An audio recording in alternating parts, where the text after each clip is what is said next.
Something Blue reminds me of the Zeppo a bit. It's a spiral of great playful moments, one on top of the other, that represent the writers feeling completely empowered to play with these wonderful established characters. When you consider school hard... I'll make it quick. It won't hurt a bit. No, Spike. It's gonna hurt a lot. ...to this episode...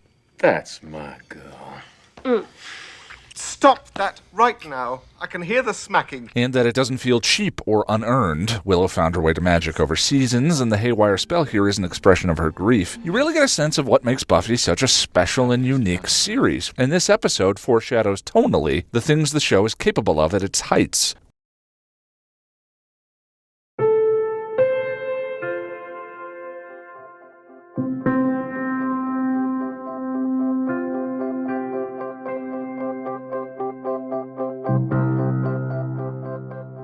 Willow is still feeling the effects of Oz's departure as she wanders his abandoned room and seeks his scent in his left-behind clothing. Riley and Buffy are still fumbling through some adorable early dating problems. Is there something you want to tell me? What? Oh, yes.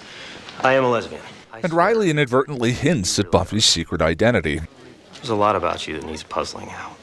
Out on patrol, Buffy is telling Willow all about the latest news between Riley and her, but seems strangely ambivalent. But I just feel like something's missing. He's not making you miserable?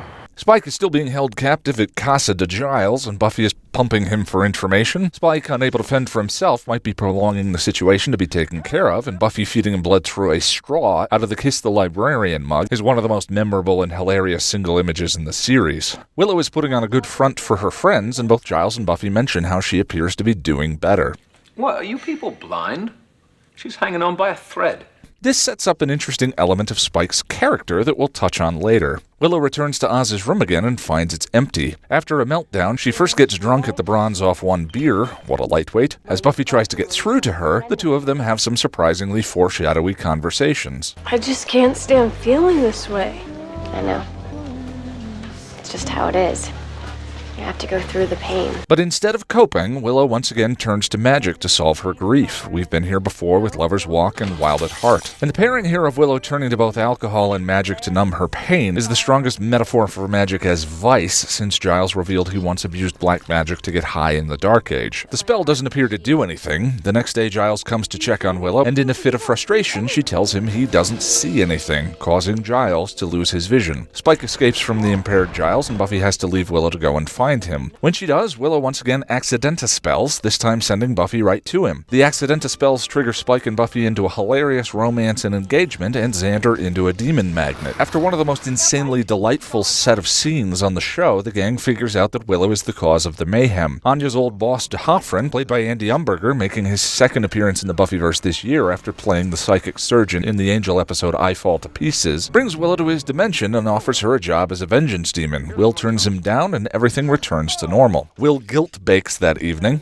Don't I get the cookie? No. There isn't a whole lot here that is of consequence to the season, but there is a lot of character development. For instance, Buffy telling Riley she's engaged is brushed off rather easily, though his final line is unbelievably cringe-inducing. You really have a lot to learn about women, Riley. You're gonna teach me. Ugh, what a weird and terrible last line for a wonderful single episode. In fairness, other than that bit of explosive cringe, I do think that Riley gets a little unfairly associated with the stunted and awkward will we or won't we dance he and Buffy do in the early half of season 4. For some people, this phase of a relationship is stunted and awkward. It rings true to me. So why didn't the spell work the way Willow wanted? Out of my passions a web be spun.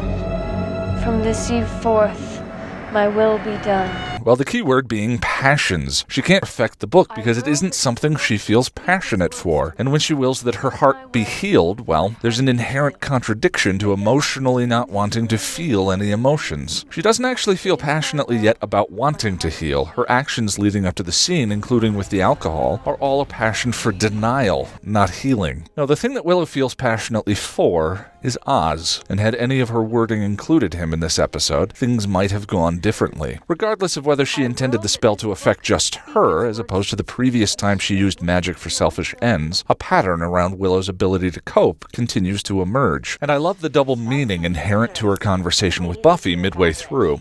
I am a bad witch. No, you're a good witch. Buffy thinks they're talking about Willow's ability, but she also doesn't yet know about Willow's magical misuse from here and in Season 3. But Willow knows, and her self-hatred could also allow us to read bad versus good as dark versus light, evil versus benevolent. Accepting Willow's suffering, this may actually be the funniest episode in the series, and I think there's an interesting question of what makes an episode that borders on sitcom work in a series as dramatic as Buffy. I think preventing an episode like this from feeling like a very special one-off, rather than one that is still grounded in the universe, is done by properly employing the use of perspective. As we talked about in the Zeppo, that story, which seems to be mocking the drama we love so much, works because we're seeing the world through Xander's perspective. The world isn't suddenly changing and behaving in a way we're unfamiliar with. I'm not sure Something Blue would have worked as well had everyone begun behaving in opposition to their normal characters. But the reason why so much of the comedy between Spike and Buffy works as well as it does is because Giles carries the grounded perspective of the show. Oh, for God's sake, this is nonsense. Something is making you act this way. Don't you realize what you're doing? But there are so many moments of comedic brilliance, and some of it feels as though it reaches the level of mammoth-like verbal ballet. Spike and I are getting married. How? What? How? 3 excellent questions. And we see just a crazy willingness by the writers to absolutely commit to the humor. Take the Amy joke. Actress Elizabeth Allen hasn't been on the show since Gingerbread, and she returns for a 3-second and naked hilarious cameo. This episode also has one of my favorite lines in the series when Xander and Anya discover Spike and Buffy making out.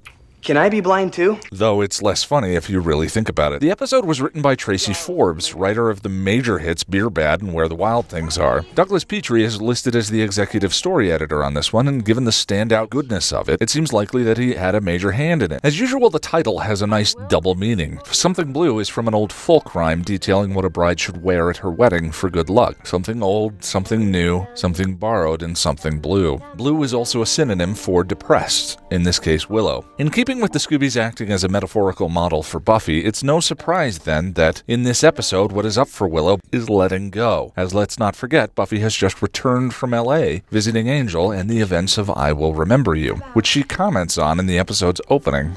Seeing Angel in LA, even for 5 minutes. Hello to the pain. There is an idea here that Buffy may need to let go of the only model she's currently had for love, if she's to have it again with someone else, in this case, Riley. When two people connect, they create something wholly unique between them, a strand of emotional DNA made when one person's heart pairs with another. And to expect that same tapestry to emerge in the next relationship is a good way to prevent love from happening again. But in truth, the idea of getting over it is probably a lie, implying that we somehow clear away the refuse of the last relationship, find our way back to emotionally unsullied single, and adventure onward. That just isn't what letting go actually is. Letting go is a muscle untensing. And though a relationship may end, that doesn't leave us more incomplete than we were. Everything shared, everything we became in their light, and all the love they gave us, we carry it with us. Always.